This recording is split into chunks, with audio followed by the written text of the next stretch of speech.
tentang tauhid menjadi tiga. Ustadz Salman tidak menjawab masalah ini dengan baik menurut saya.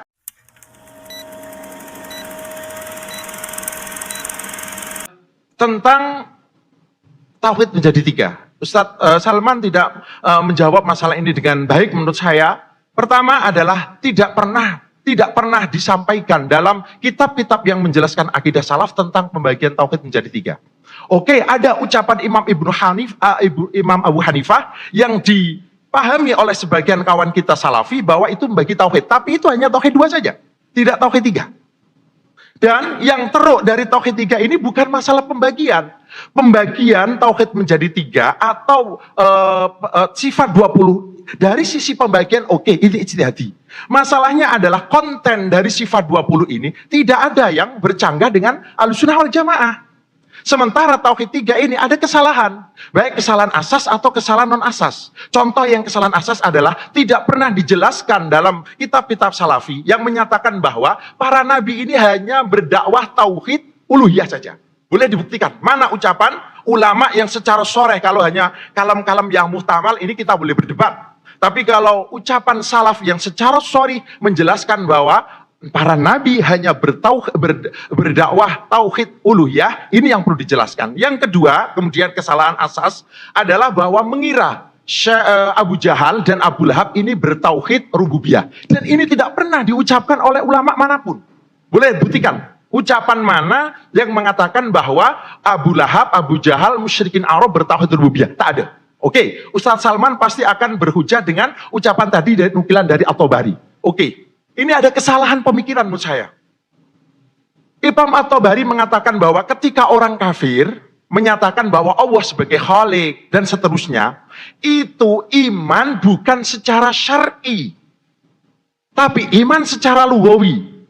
Tapi itu diguna oleh kawan-kawan kita Wahabi. Oh, ini dalil bahwa orang kafir ini iman. Iman itu adalah tauhid, silap.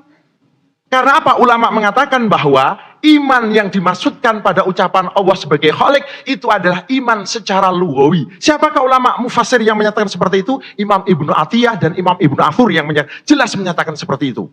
Oke. Kemudian mengatakan bahwa orang kafir ini beriman, ini bercanggah dengan takrif definisi Wahabi sendiri. Kenapa?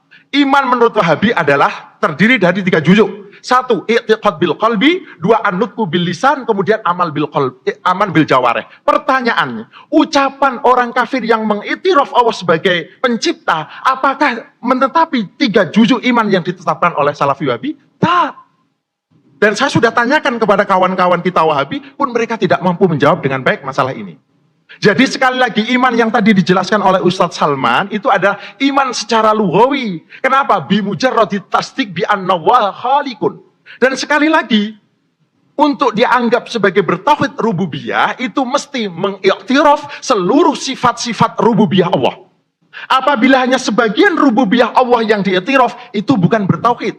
Contoh, misalkan ada orang mengatakan Allah sebagai pencipta, pemberi rezeki dan seterusnya, tapi dia mengiktiraf bahwa semut ini yang menciptakan bukan Allah, dia tidak bertauhid rububiyah. Dan bahayanya adalah ketika menyebut orang kafir bertauhid rububiyah, kemudian dikiaskan kepada kaum saudara muslimin muslimat yang bertawasul dan seterusnya, ini yang paling bahaya. Karena menyamakan orang Islam dengan orang kafir Quraisy yang bertauhid rububiyah. Bahkan kata ulama Wahabi, Abu Jahal, Abu Lahab lebih akhlaso imanan dan lebih bertauhid daripada umat Islam. Ini maknanya beliau lebih memuji orang kafir daripada memuji saudaranya umat Islam. Oke, kemudian tentang ilah dan rob. Ini talazum, ini yang tidak dipahami. Ilah ini kalau dinisbatkan jadi ilahiyah, rob jadi rububiyah. Nah, di sini Ustadz Salman pun tidak menjelaskan mengapa tauhid tiga menggunakan istilah ilahiyah. Kenapa uluhiyah? Kenapa tidak ilahiyah? Walhal uluhah itu adalah ibadah. Ifradul ma'bud bil ibadah itu mestinya adalah ilahiyah. Paling tidak ini kritikan sebagian ulama kita. Oke.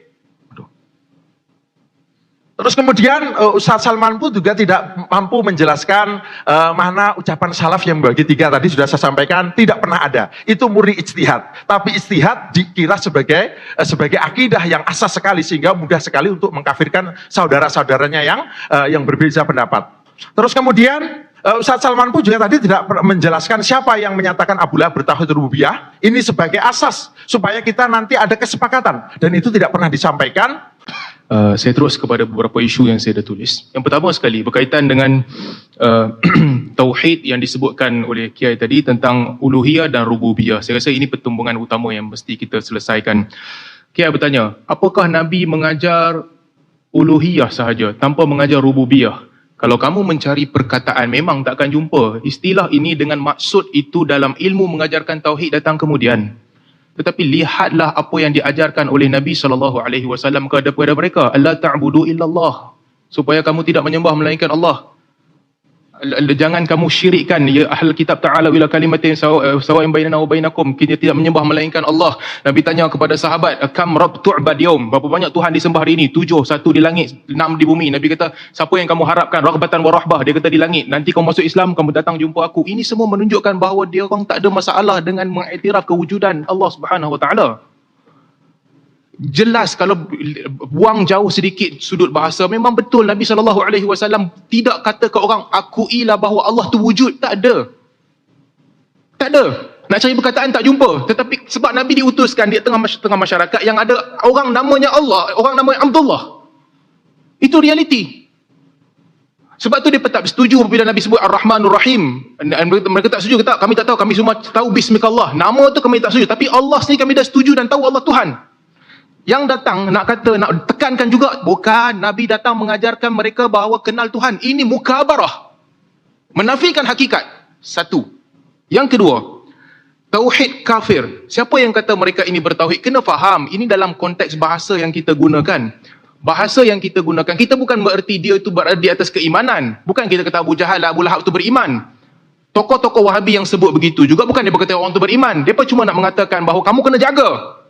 Kena jaga. Walaupun Abu Jahal dan Abu Lahab ini beriman bahawa Allah telah menciptakan, sekali mereka tetap sesat kerana mereka menyembah berhala. Itu poinnya, bukan mengagungkan Abu Jahal dan Abu Lahab. Mana ada Wahabi yang mengagungkan mereka?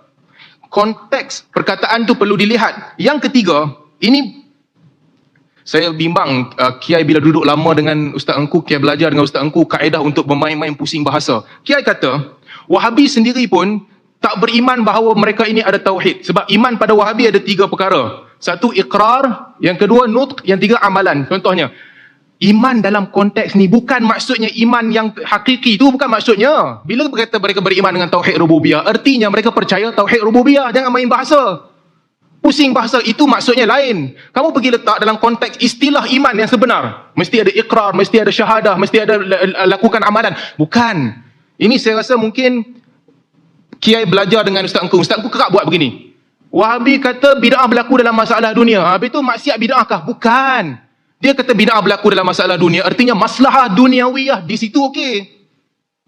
Wahabi kata innallaha khalaqakum wa ta'malun. Allah menciptakan kamu dan apa kamu ciptakan. Artinya Wahabi bertawassul dengan makhluk sebab perbuatan kamu itu makhluk. Bukan. Yang dia tak bagi makhluk itu adalah makhluk qaim bi nafsihi yuqaddas. Ya, dia minta sesuatu kepada dia yang di luar kemampuan dia. Apa main bahasa pusing-pusing ambil takrif tu tampal dekat sini? 2.